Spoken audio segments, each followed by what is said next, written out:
How are you doing today? Hello, how's it going, Minji? It's nice to finally meet you after having some email contact. Thank you. I also wanted to say a really big thank you for agreeing to take part in our mission. And I'm so excited to interview you today because I have been a really big fan for such a long time. Thank you so much. So, would you mind doing a little introduction of, or like an intro about yourself? Yeah, I was thinking I should talk about how I got into composition. And that is when I was about, I don't know, 10 years old. My parents noticed I was interested in music, so they got a piano in the house. Mhm. And I took lessons for about 2 weeks and then gave up. But I kept going back to the piano and I kept trying to play my own things instead of the things that I was supposed to be learning in the lessons that I took for those 2 weeks.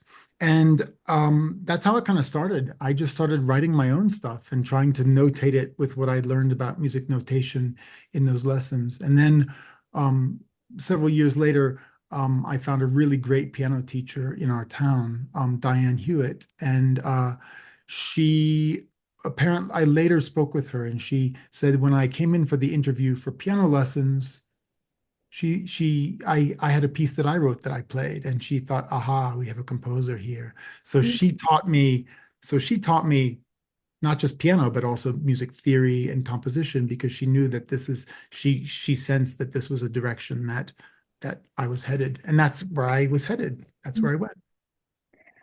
So was music something that you knew that you would pursue for Mm.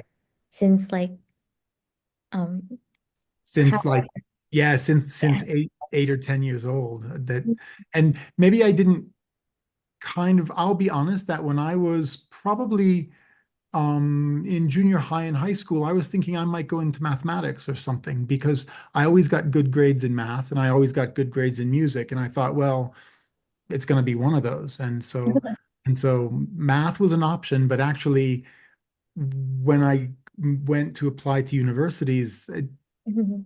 just wasn't there. It just didn't capture my heart. And I applied for music. That sounds amazing. So I wanted to start asking some questions more related to your compositions.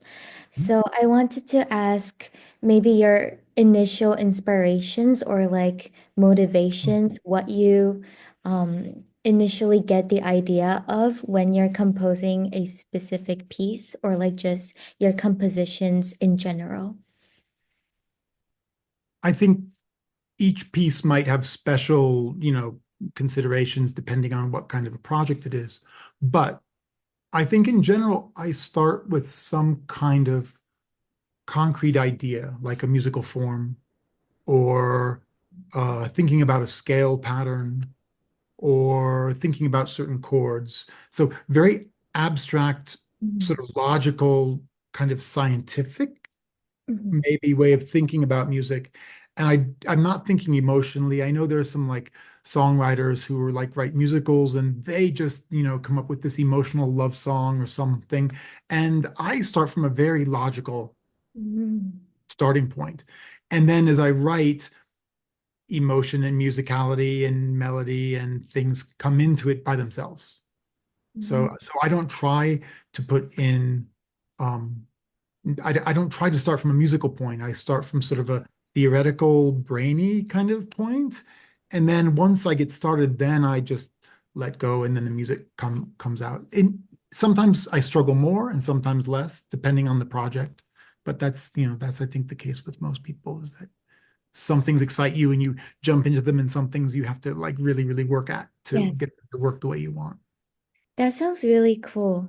Um, I've actually, even when we were talking to more like different other composers, most of them started, of course, abstract, but in a more musical sense, and then they went more depth into like theoretical or logical. Mm. But the idea that you do it in a reverse matter is really fascinating. Yeah, and I've thought about this I think this is because maybe when I started off composition lessons in college, I remember my teacher would say, "Well, let's look at what you're doing and analyze it." And Mhm. maybe she got me thinking about the theoretical or the logical stuff before I actually get started, because anyway, I'm going to have to do that to see what I'm doing once I get started. Maybe I do it in a reverse way because I was taught that it's always good to analyze what you're doing. So thinking about how you start with your compositions, what you get inspirations from, is there a specific or a particular piece that you want to share? Like how you were able to develop your musical ideas of? Mhm. I know in our email conversation, you said that you were a violinist Yeah. um and had seen a couple of my violin pieces. So Mhm. I thought specifically I would dig up a very old one and a very new one. Well, not very new one, but newer one. Um, just to talk about how I dealt with those two projects. So I actually went and found from a long time ago my handwritten copy of the Variations for Solo Violin. So this is back in the days before computer notation, and I had to write all this out very carefully by hand. So that was a lot of time. Um, and I dug up my sketches just like to see what is is there. Now I remember I oh these aren't the sketches. There's something else relating to it. Okay. Well, I did dig up my sketches, but I didn't bring it out right now. It must be in the other room. I'm not going to get it. But what I noticed was that I actually wrote one more variation than I used. And that got me thinking about, so that variation was called pizzas and fifths. And and so it was pizzicatos plus open fifths, or I mean plus perfect fifths. And I think I didn't use it because maybe it just didn't sound right. It didn't fit in with the others. I don't know. But I think the whole idea of that piece was I was thinking of scales built on fifths. Oh, So, so if you take, perfect fifths and stack them on top of each other, you get C, G, D, A, E, and then B. So C, G, D, A, E, if you compress them, gets you into a pentatonic scale, and you add the B and you get a hexatonic scale, which is 6 notes to the octave, missing a fourth or something. And then you add the F sharp and you get a sharp Lydian scale. So I think maybe I didn't want to divulge the whole perfect fifth thing is the basic idea that I had for that piece. Because you don't hear the perfect fifths, you hear them a little bit at the end of the piece, but you don't hear them at the beginning. It just sounds like scales. yeah. Um, but I think probably this thing of building something on perfect fifths, I didn't want a variation that would expose the perfect fifths too much, because that was sort of the secret underlying idea of the piece. And I think there's one place um, where I add another fifth to the scale. I don't remember which variation it was. I think it's 3 or 4 in, where there's some half steps. And so the half steps, like if you add a bunch of fifths after F sharp, you get C sharp. So Yeah. your scale is going to be C, C sharp, D, E, F sharp, G, A, B, and you have 8 notes to the octave with a little cluster of half steps. So I think I was really thinking of fifths as a building block. Mm. And then, like I said, um, I just write music within that idea, and I don't try to expose that fifth thing. It's just my starting point for myself. Um, so that was like one of the very first pieces that I wrote when I went to university. I had a roommate who was a violinist, Christian Kohlberg, and he's now the principal viola of Cincinnati Symphony. So he switched to viola. And he said, "Why don't you write me a violin piece?" And I said, "Yeah." So I wrote a violin piece for him, and he played it on his senior recital, which that piece. So I thought that was really sweet. So roommate and friend, and also musical collaborator. Yeah. And And he respected, even though I was a student, he respected my music enough to put it alongside Debussy and Beethoven. So that was really a great experience, that the whole process of that piece, of writing that piece. Um, then the other piece is this more recent Passacaglia for Yeah. violin and piano. And actually, this was going to be the second movement of a violin sonata. Mhm. Um, and I wrote a first movement that has never been played on violin, but I made an arrangement of it for trumpet because I needed to have a quick piece for trumpet at some point. And so I sort of separated the Passacaglia off as a standalone piece by itself. Oh. And the idea of that was, I was looking at a lot of, and this was about what, 10 years ago or so. It's not a new piece, but it's a more recent piece than the other one. Yeah. And the ideas, I was looking a lot of Bach, his preludes and fugues, and I was looking at Shostakovich preludes and fugues for piano. Mhm. And um, I got thinking about different kinds of musical forms. All the preludes have very different musical forms in both the old music, Bach, and the newer music, Shostakovich. And so, in particular, Shostakovich liked the Passacaglia as a form, Mhm. which is, the Passacaglia is just this repeating bass line over which you add different melodies, or sometimes a long melody that breaks the pattern, or that doesn't line up with the pattern of the bass line. Mhm. Um, and Bach, of course, in his violin chaconne, which is a kind of Passacaglia, does all sorts of things with putting the melody on the top and on the bottom. And so I thought I want to write a Passacaglia just because I hadn't really written one before. And I thought it was an interesting musical form. So the first movement of the violin sonata kind of it was sort of, it ended in E major and began in E major, but it sort of went through a lot of different keys. And I thought I needed something that was very stable and didn't modulate every bar, every measure, um, Mhm. as a kind of balance for that constantly moving harmony, to have something that just stays in one place for a long time. And the Passacaglia let me do that because it's basically a repeated line. Yeah. Um, so I know that, just to talk about that, there's a lot going on in that piece because I was a much older composer.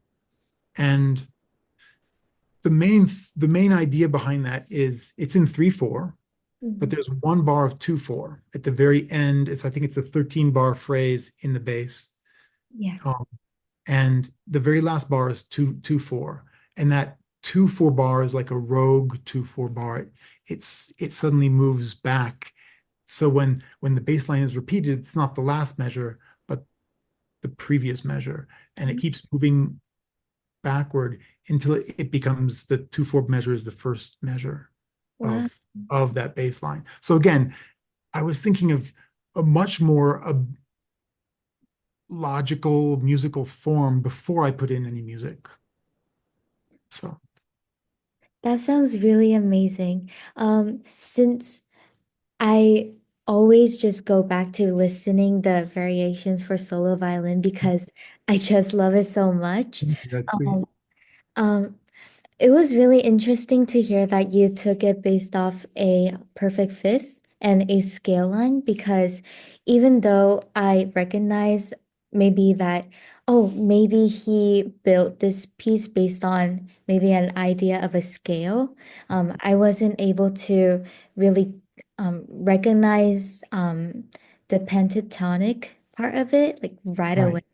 And I think that really makes you to listen to the piece even more deeper. And I really Hmm. I think it's really interesting.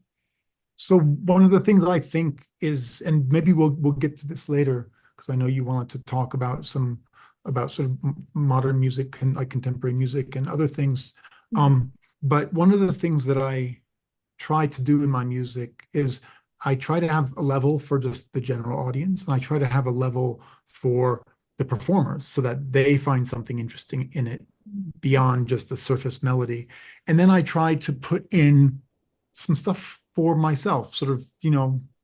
so I kind of have a multiple level thing that I try to achieve so that someone who doesn't maybe know music, as a performer or composer can enjoy it on one level, and then someone who looks deeper can enjoy it on a deeper level.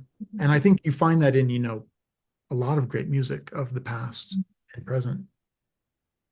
Yeah, even when I'm playing like pieces from the past, especially Bach, there's always like more theoretical things that we dive deeper into that we might not realize when we're just Right. listening to it. And I think it's really, really fascinating that you're also developing based on those ideas as well.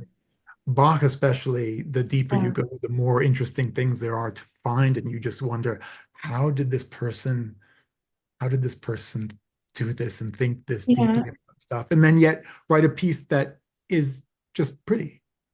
Mhm. That's sometimes a difficult balance to balance the the beauty and the brainy. Mhm. So, as a follow-up to the next question, I wanted to ask how you approach maybe creating compositions that is able to resonate with the global audience while staying true to your artistic identity. I think we got a touch of an answer to that, but maybe even deeper. Yeah. So what I want to say is that I don't think I try to have an artistic identity. Mhm. I think it happens because I'm the person writing the music that I write. Mhm. Um, so I think um, in addition to just, trying to have levels of the music that address different audiences at the same time, um, I think I just write the music that I want to hear that hasn't been written yet.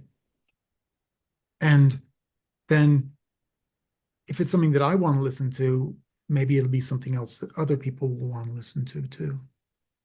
And I think I mean, I don't think for me it's any deeper than that. I'm not trying to create a specific artistic identity. Mhm. My artistic identity just happens whether I want it to or not. And Mhm. sometimes I may write pieces that are more sort of less lyrical or more lyrical. Um, but I think in in both styles, let's say, you can hear a voice just because it's the same person writing that music. And I think a great example would be Igor Stravinsky. You Mhm. listen to a lot of Stravinsky's music, but whether it's his very early music in sort of this Russian folklore style, or his neoclassical music, or much later, sort of more avant-garde style, um, you always hear it's Stravinsky somehow. Yeah. I don't think he tried to do that. It just happened. Mm. Yeah, it's actually I felt the same with you too because the more and more I listen to like more diversely into your pieces, like not just violin, even though I'm a little biased. Right.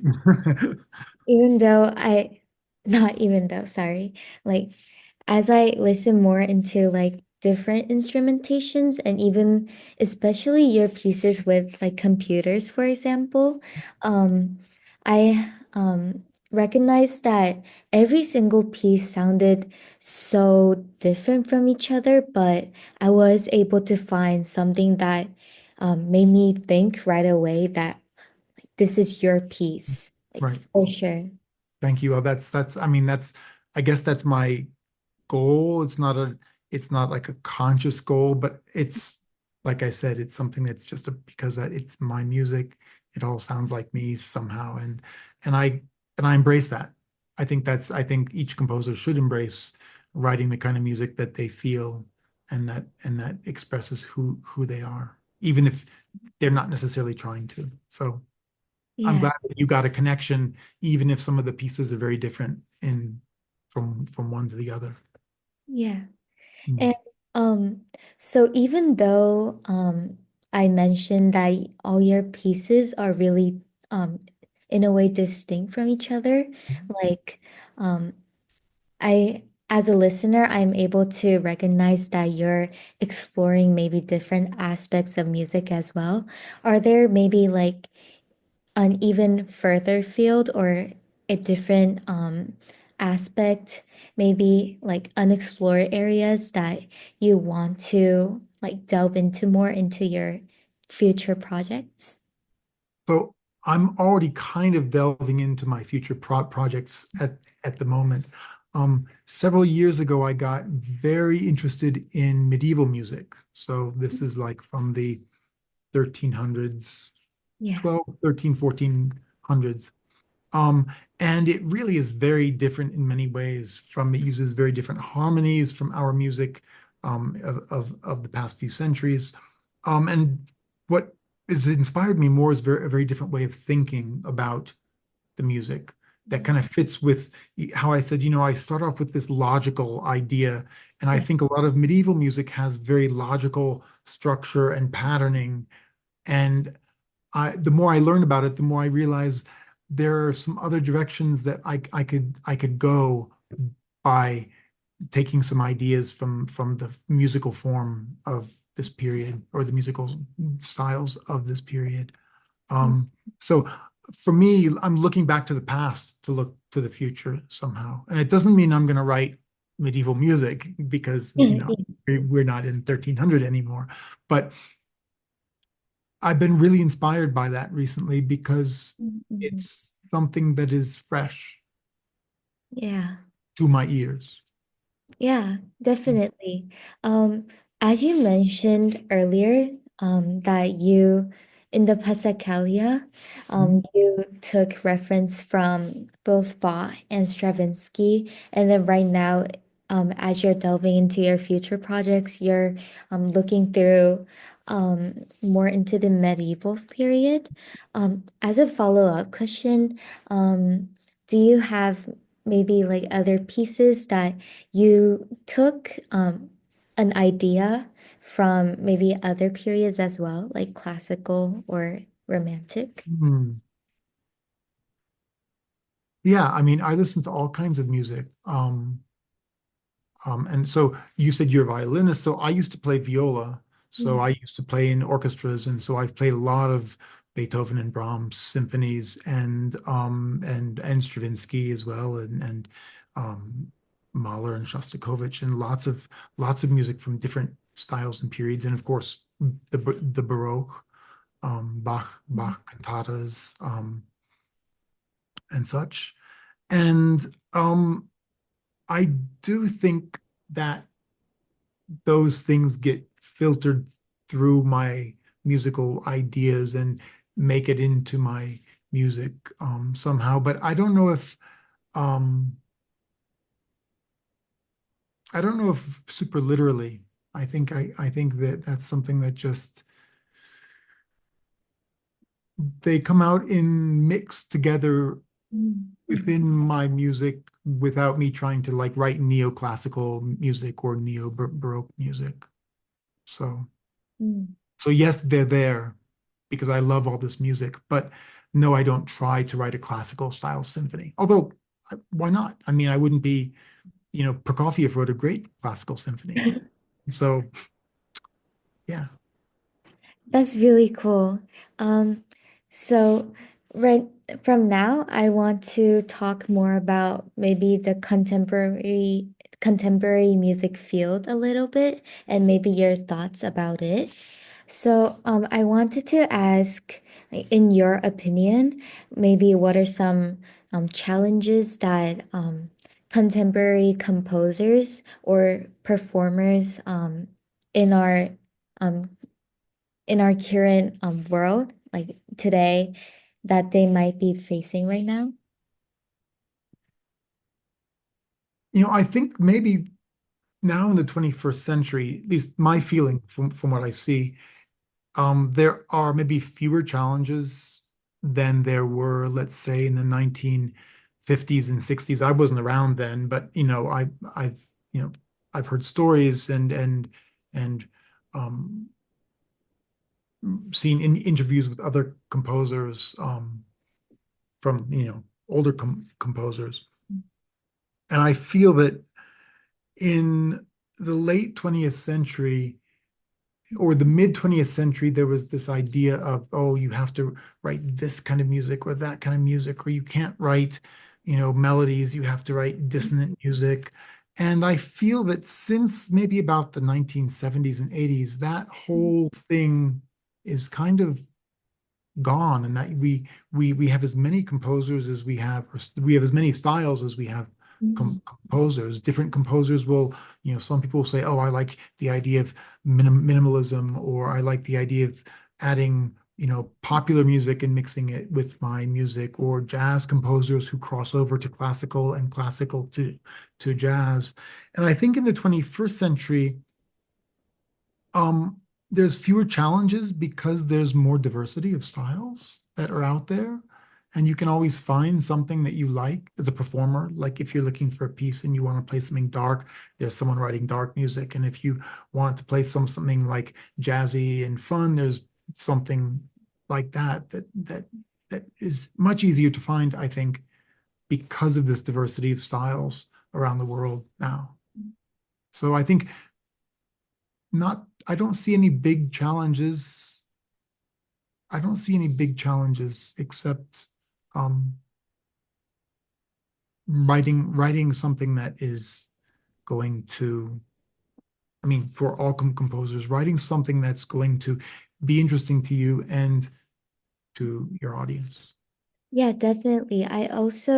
Um, I do have some composers friends, Mhm. and also talking with them, I also noticed that they are able to explore more of what really they are feeling instead of having to lock themselves with, oh, I have to create more of a dissonant sound, or it has to be really distinct from any other musical periods. So I think that's really a great direction that contemporary music is also going towards. Yeah. So yeah, this sort of diverse spectrum of styles. Yeah. So something it offers something for everyone. Yeah. Mm. So, I know we also touched base on this a little bit from your answer, but do you maybe notice some trends that may have occurred in our contemporary music field right now? Yeah, again, there's a lot of different trends.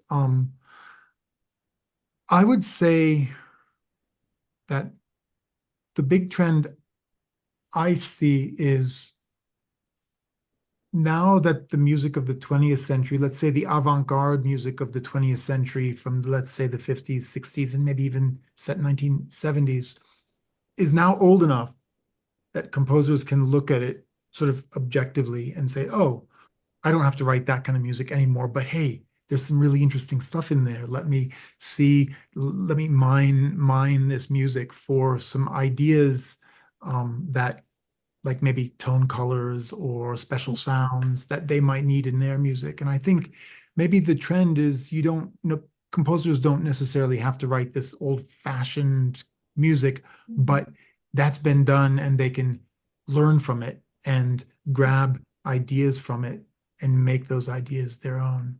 And I'll give an example. Um, there is this British composer, Brian Fairniho, who's still alive and writes music. Well, I mean, he's written lots of music for quite many years. He's older than I am. And a lot of his music is very complicated rhythmically and um, very dissonant and very dense. Mhm. And the younger generation of composers that studied with him, Mhm. people who are my age or a little bit older or even younger, um, I'm thinking of another British composer, Thomas Adès, and he's taking some of these ideas of rhythm and complexity in rhythm, and he's figuring out ways to use them in a little bit more mild way to be able to make the music more easily performable, but still have a little bit of rhythmic uh, complexity without being too complex. So, and I feel that that's just one example, but I feel a lot of composers, especially in the 1990s and 2000s, were starting to take these older, complicated ideas and filter out too much of the complexity and use a little bit of it to make a new kind of music that's their own. Mm. That's really fascinating. Um, Even in like the past musical periods, like for example, classical period composers, they would often take inspirations or like reference from Baroque and then so on from like Romantic to there's like even more musical periods to look through.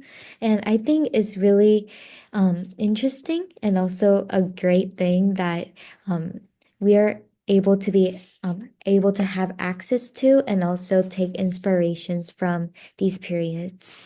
You're absolutely right. And I was just going to say, you took the words out of my mouth. We have we have an incredible amount of access to a huge amount of historical styles in European music, but we also have access to an incredible amount of world music.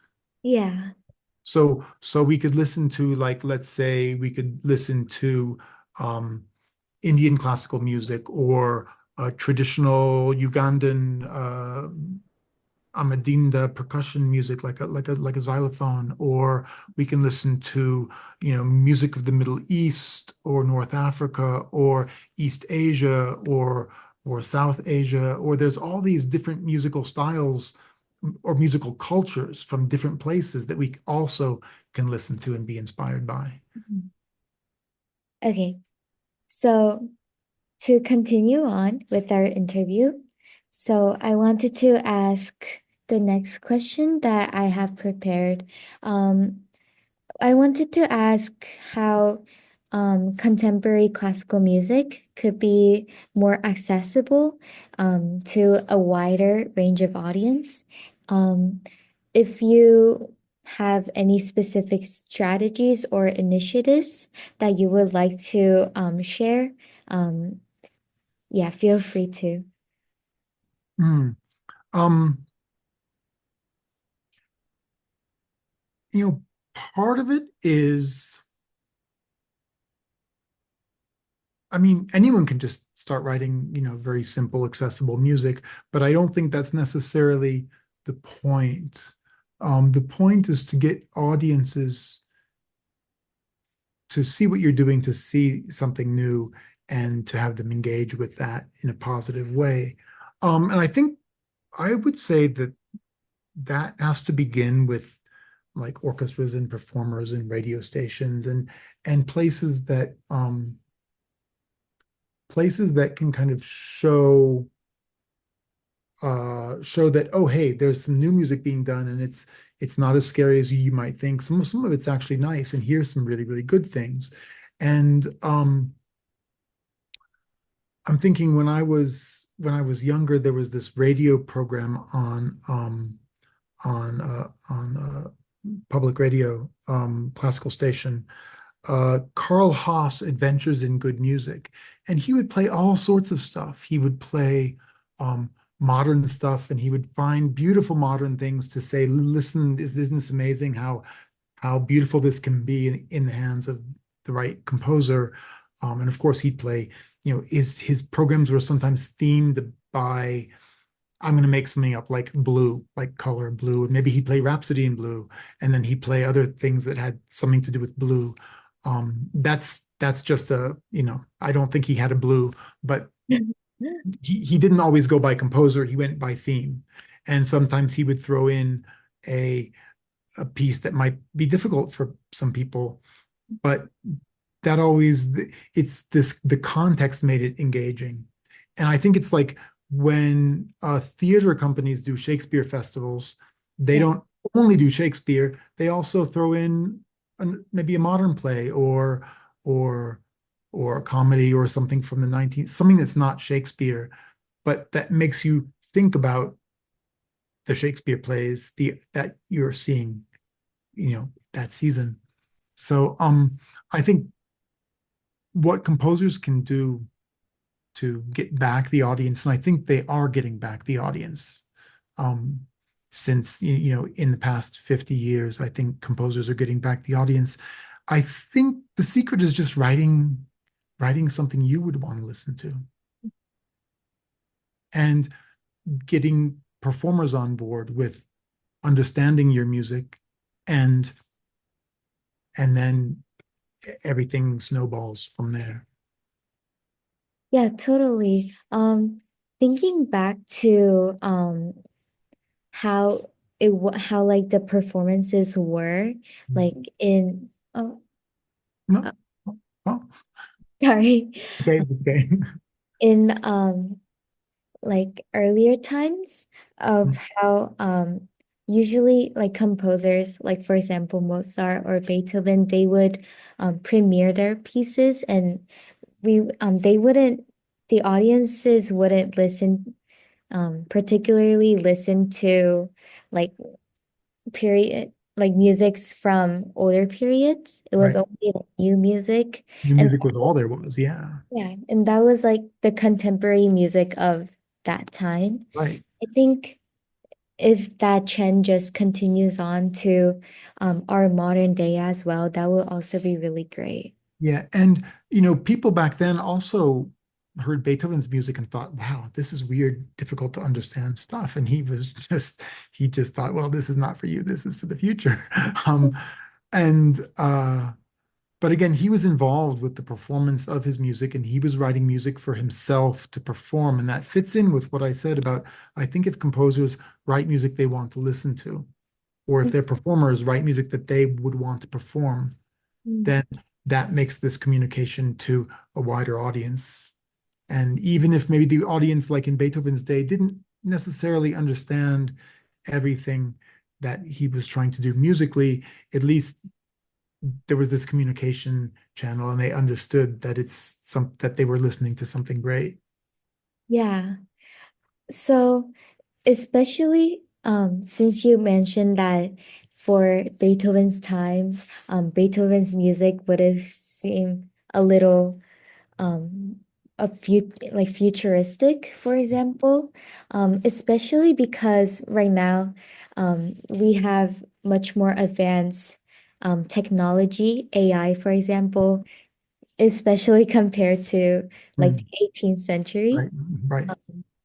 No, there was no computers or Yeah. AI in the 18th century. So of course, yeah, yeah, yeah. Um, how might what are your visions maybe to um regarding the future of composition and like the music world with these developed technologies? And I especially wanted to ask that since, like I mentioned earlier, you have pieces with computers. Right. And I was just gonna say, since you mentioned that I have some pieces that use technology, um, uh, so not even a couple years ago, maybe last year, um, a friend sent me a link to this website, suno.ai, and you type in a thing that you say, a write me a waltz with the words about ice cream. And then it uses AI to generate a song about ice cream in a waltz form. And it shocked me because I realized, wow, this we're here. This is Yeah. that AI is here now. And before I had seen that website, there were researchers who were doing things with AI. I had a student even uh, Kim Dawen, and she was doing music technology, and she decided she was going to try to use AI as part of the compositional process. And I think she was a bit, um, I don't want to say disillusioned, but she used AI to have the computer generate some things based on her ideas and motives, but I think she realized, wow, I could have done a better job than the computer. Um, but a couple years later, things change, and all of a sudden now AI can do this kind of stuff. Yeah. Um, so I think composers are going to be integrating this into their workflow. Mm, Um, and I think, and since I do music technology, I haven't done anything with AI specifically. Um, but that probably is something that is going to be used as part of a composer's toolkit to get ideas. I think the big disadvantage of AI is that the computers are very fast and they're looking at databases of existing things mhm, and getting them to imagine outside of that big database is very, very difficult. So that's the negative thing is that computers can't yet be creative to take these things and think outside the box and then invent something new. But the good thing is, as a composer, so on the positive side, composers can use AI to search this huge database of musical information and get back combinations of that information that might inspire them to think outside the box. yeah. And I think that's the beauty of being humans because Mhm. we are able to think of things that aren't existing, like pre-existing. Yeah, I think that's also really important in composing as well. exactly. I would agree. Yeah. So shifting a little bit to um, more a contemporary field for um, other composers as well. Um, are there any maybe programs or like outreach programs, educational programs that you would want to mention? Um, I guess with respect to new music, there are obviously that there are various organizations. There's one called the American Composers Forum, which is I wouldn't say it's necessarily an outreach program or educational, but they post information about composition competitions and events, and so there's sort of um a a like an organization that helps promote things for composers Mhm. and not necessarily financially helping composers, supporting them. Yeah. But it does sort of group together a lot of composer opportunities, which I guess is kind of an outreach thing. I think they also include like announcements about workshops and summer schools and things like this as well. There's another thing here in the U.S.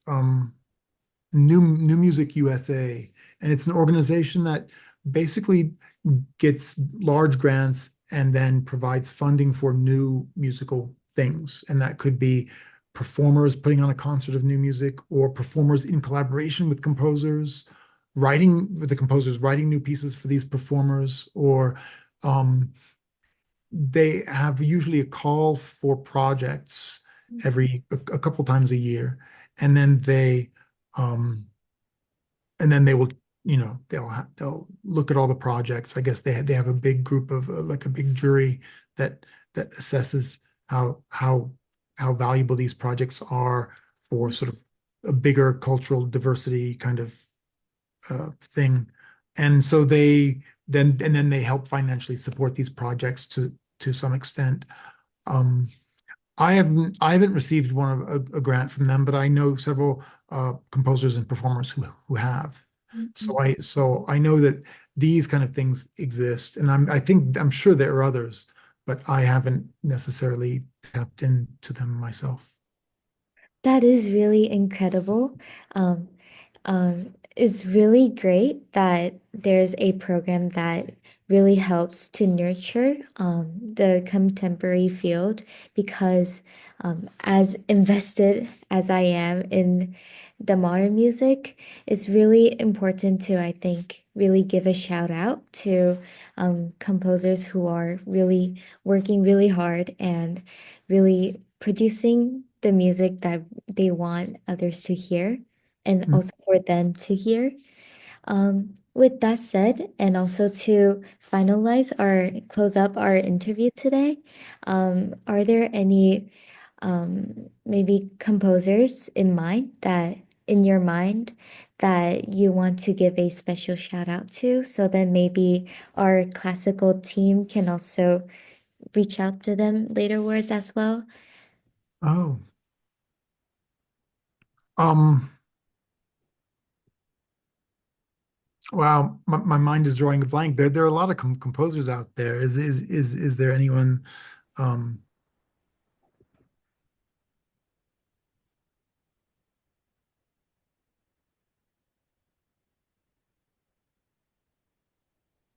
Let me think. I have some composer friends. I have one friend in California whose name is Michael Calkin, and we studied together. And I really love his music, so I would promote him. We have very different musical worlds, but we both have the same kind of um, aesthetic of doing something that we would want to listen to ourselves. So that's one composer. Another composer, these are kind of famous composers, and I don't know them at all, but Carolyn Shaw, and I think she's also a violinist as well as singer and composer, and um, she's sort of done lots of different things from very classical music, let's say for classical forces, to working with percussionists and writing sort of pop style albums, as well as doing solo violin stuff. And she's part of a vocal ensemble. So she has a wide range of musical styles and interests. Um, so again, I don't know her personally, but I've listened to her music and thought, okay, if she's not on your list, then maybe she should be because I bet she would provide some really amazing insights.